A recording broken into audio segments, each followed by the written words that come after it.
കനത്ത മഴയെ തുടർന്ന് ഇന്ന് തിങ്കളാഴ്ച ദിവസം തൃശൂർ ജില്ലയിലെ മുഴുവൻ വിദ്യാഭ്യാസ സ്ഥാപനങ്ങൾക്കും ജില്ലാ കളക്ടർ അവധി പ്രഖ്യാപിച്ചിട്ടുണ്ട്.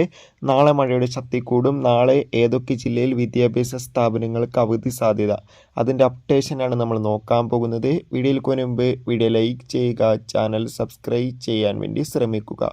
വരും ദിവസങ്ങളിൽ തൃശൂർ, കാസർഗോഡ്, കണ്ണൂർ ജില്ലയിൽ മഴയുടെ ശക്തി കൂടുമെന്നാണ് ഇപ്പോൾ കാലാവസ്ഥാ നിരീക്ഷണ കേന്ദ്രം അറിയിച്ചിട്ടുള്ളത്. ഈ 3 ജില്ലകളിലും ഇപ്പോൾ ഓറഞ്ച് അലർട്ടാണ് പ്രഖ്യാപിച്ചിട്ടുള്ളത്. അതുകൊണ്ട് തന്നെ എല്ലാവരും ജാഗ്രത പാലിക്കാൻ വേണ്ടി ശ്രമിക്കുക. കാസർഗോഡ്, കണ്ണൂർ, തൃശ്ശൂർ ജില്ലയിൽ ഇന്ന് രാവിലെ മഴയുടെ ശക്തി കൂടുകയാണ്. വരും മണിക്കൂറിൽ മഴയുടെ ശക്തി കൂടുമെന്നും അറിയാൻ വേണ്ടി സാധിച്ചിട്ടുണ്ട്. വരും ദിവസങ്ങളിൽ ഒറ്റപ്പെട്ട മഴയ്ക്കും സാധ്യത ഉണ്ടാകുമെന്ന് കാലാവസ്ഥാ നിരീക്ഷണ കേന്ദ്രം സൂചിപ്പിച്ചിട്ടുണ്ട്. അതുകൊണ്ട് തന്നെ നാളെ ചൊവ്വാഴ്ച ദിവസം കണ്ണൂർ, കാസർഗോഡ്, ഇടുക്കി, തൃശ്ശൂർ ജില്ലയിലൊക്കെ വിദ്യാഭ്യാസ സ്ഥാപനങ്ങൾക്ക് അവധി സാധ്യത കാണുന്നുണ്ട്.